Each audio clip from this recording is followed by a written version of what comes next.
मैं दीपक कौशिक, प्रवक्ता राजनीतिक विज्ञान, आपका मेरे चैनल में स्वागत करता हूं।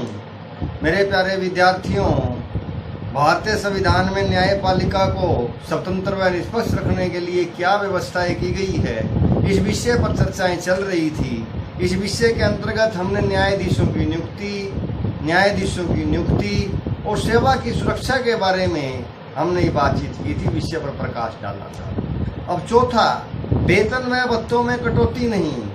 संविधान में यह व्यवस्था की गई है कि न्यायाधीशों के कार्यकाल में उनके वेतन तथा भत्तों में कटौती नहीं की जा सकती। मैंने पहले भी बताया था कि सर्वोच्च न्यायालय के मुख्य न्यायाधीश को 2,80,000 रुपये मासिक वेतन तथा अन्य न्यायाधीशों को 2,50,000 रुपये मासिक वेतन मिलता है और उच्च न्यायालय के मुख्य न्यायाधीश को 2,50,000 रुपये मासिक वेतन तथा अन्य न्यायाधीशों को 2,25,000 रुपये मासिक वेतन मिलता है। बच्चों, ये वेतन तथा भत्ते न्यायाधीशों को इसलिए दिए जाते हैं ताकि वे किसी के दबाव में आकर कोई गलत कार्य ना करें, और संविधान में इसलिए यह व्यवस्था की गई है कि उनके वेतन में कोई कटौती नहीं की जा सकती। भारत में न्यायाधीशों को वेतन भारत की संचित निधि से दिए जाते हैं। देश के अंदर दो निधि हैं, एक संचित निधि और एक आकस्मिक निधि। आकस्मिक निधि में प्राकृतिक आपदा के समय अचानक खर्च किया जा सकता है, कोई भी आपदा लगती है खर्च किया जा सकता है, लेकिन वेतन तथा भत्ते किसी भारत की संचित निधि से दिए जाते हैं।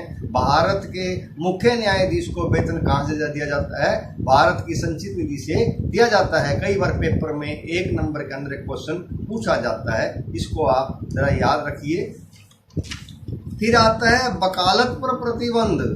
संविधान में व्यवस्था की गई है कि सर्वोच्च न्यायालय के न्यायाधीश सेवानिवृत्त होने के बाद भारत में कहीं भी वकालत नहीं कर सकते, और उस न्यायालय के न्यायाधीश जिस न्यायालय से सेवानिवृत्त हुए हैं उस न्यायालय को छोड़कर वे भारतवर्ष में कहीं भी वकालत कर सकते हैं। यह पाबंदी इसलिए लगाई गई है कि वे कहीं अपने पूर्व पद का प्रभाव का प्रयोग ना करते।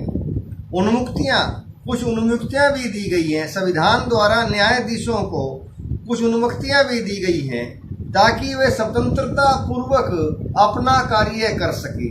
उन्मुक्तियां क्या हैं? कि संसद में न्यायाधीशों के आचरण पर, उनके द्वारा दिए गए निर्णय पर कोई चर्चा नहीं की जा सकती, और कोई भी व्यक्ति या संस्था अगर ऐसा करती है तो उसे न्यायालय की अवमानना के तहत कार्रवाई की जाती है।